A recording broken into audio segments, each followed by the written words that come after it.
Alison, it's lovely to chat to you today for She Can. Tell us a little about yourself and what you do. Okay, I'm a cognitive hypnotherapist and I'm also a mum, and I spend most of my life balancing the two.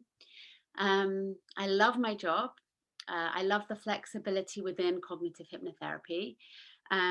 It incorporates discoveries and ideas from evolutionary psychology, positive psychology, cognitive theory, NLP, and it basically enables me to utilize a lot of different techniques from lots of different models within my practice.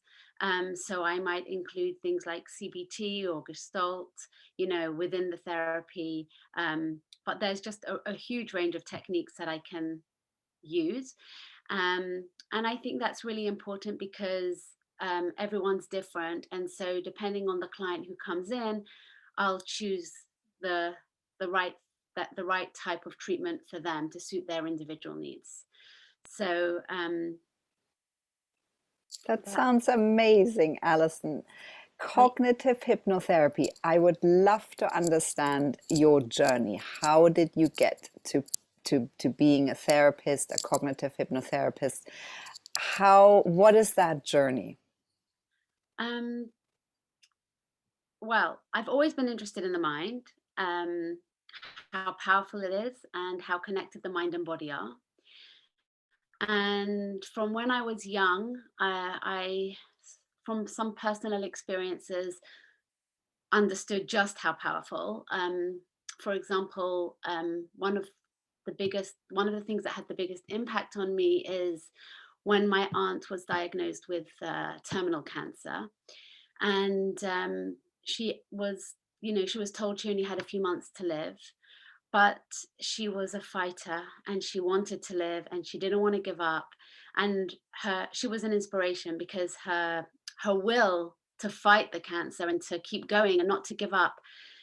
She unfortunately did die, but 2.5 years later, after having a pretty good 2.5 years, which was such an eye opener for me to see how much the mind can affect the body, affect your health. So that was certainly a big eye opener for me with the mind. Also, I used to be a teacher. So before I was a therapist, I was teaching.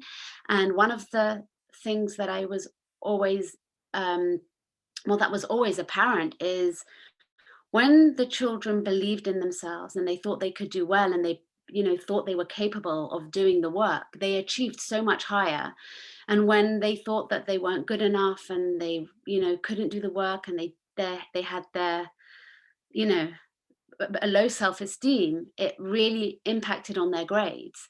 And actually, as well as teaching subject knowledge, a lot of my job was building up their self-esteem and giving them the confidence that they can do the work, and the impact on the results was huge. And so I guess, from being a teacher as well, I think it was a natural progression, to explore the mind further and to decide to go into therapy. So I think it was that led me in. Alison, I love your mind-body connection and your experience in that field, and it led you to what you do today. Tell us a little bit in terms of practical steps. What did you have to study to become this? What was your journey in terms of sort of practical points? So yes, I did have to study.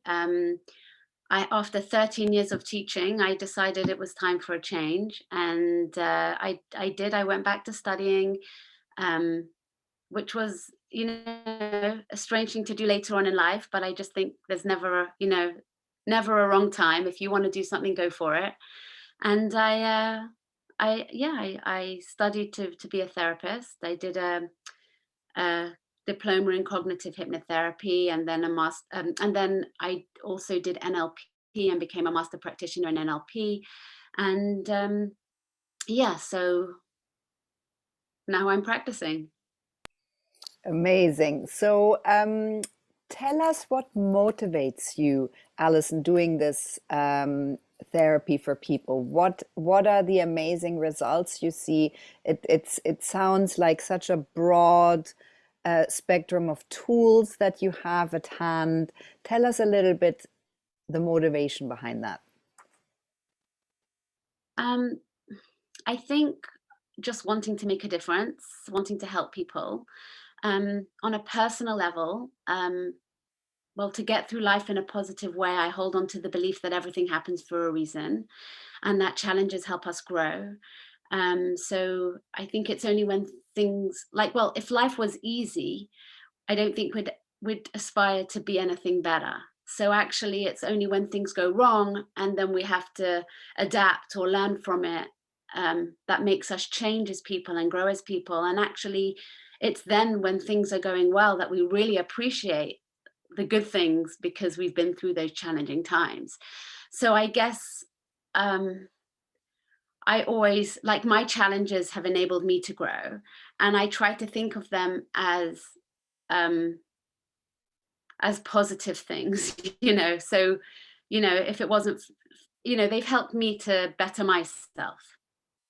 Definitely. I think that's a universal thing, that we overcome challenges and it makes us better, stronger, more compassionate, more loving. Alison, Steve, just from uh, a practical point of view, cognitive hypnotherapy, what kind of issues do people come? What is cognitive hypnotherapy especially powerful with? okay, so because the way it works, and we're working with the unconscious mind, and 90% of what we do is driven unconsciously. So, like, the conscious mind is based on logic and reasoning, but actually, it's our unconscious mind that runs our lives. And it's estimated that 90% of our daily behavior, you know, is driven unconsciously. Our beliefs, our habits, our attitudes, our behaviors are all stored in the unconscious mind. And so, even though we feel like we're consciously in control of our lives, it's really only about 10% of the time. So I'm working a lot with the mind. And so because of that, and I'm treating the individual, I'm not, uh, when I treat clients, I look at the individual needs of the client, because even if two clients come in with the same issue, they, um, they've come about it in their own way, they experience it in their own way, which is unique to them. And also, we all experience the world differently. Some people are more kinesthetic, some people are more visual, more auditory. So the techniques I use with the clients will vary depending on their needs and how they will take in the information best and adapt best. So actually, because I'm treating the individual and not the label they come in with, I treat everything. So it ranges from, you know, I have quite a lot of cases of anxiety and depression. I could be dealing with eating disorders, trauma, phobias, bad habits, pain relief. I mean, literally, it could be anything, because I'm not treating what they come in with, I'm treating them. Sounds so interesting. Thank you for expanding on that, Alison. Alison, what would you say is your superpower? What makes you so good at what you do and tailoring it for each person? I think it's probably a combination of my empathy and my perspective. So very often we get stuck in our own world, especially when we feel wronged, we feel like life is unfair, or we have challenges that take over. So I would say I'm good at empathizing with my clients when they have these challenges, but also I'm good at showing them a different perspective to help them see it differently, see their Thank, problem from a different perspective. Yeah. thank you, Alison. What would your top tips be for other women? Okay. Look, obviously there are gender differences, and there are certain cultures or belief systems that still believe that, you know, that still treat men and women differently. But my tip, well, I've got a couple of tips, but the first thing would be to value yourself the way you deserve to be valued, or the way any individual deserves to be valued, no matter their sex. Because actually, the more you value yourself, the more people will value you.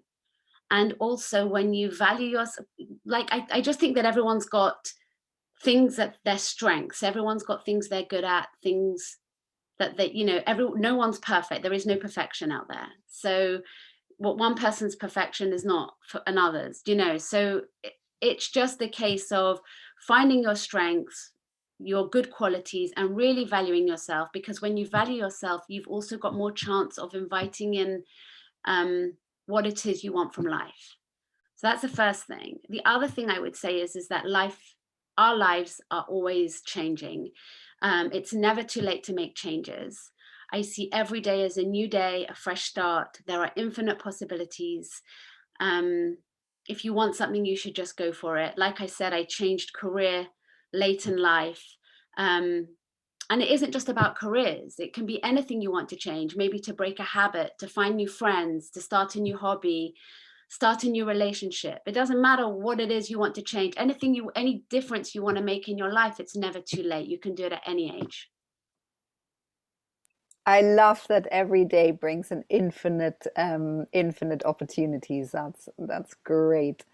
Alison, my last question would be, what would your plans or dreams be for your future? I don't know.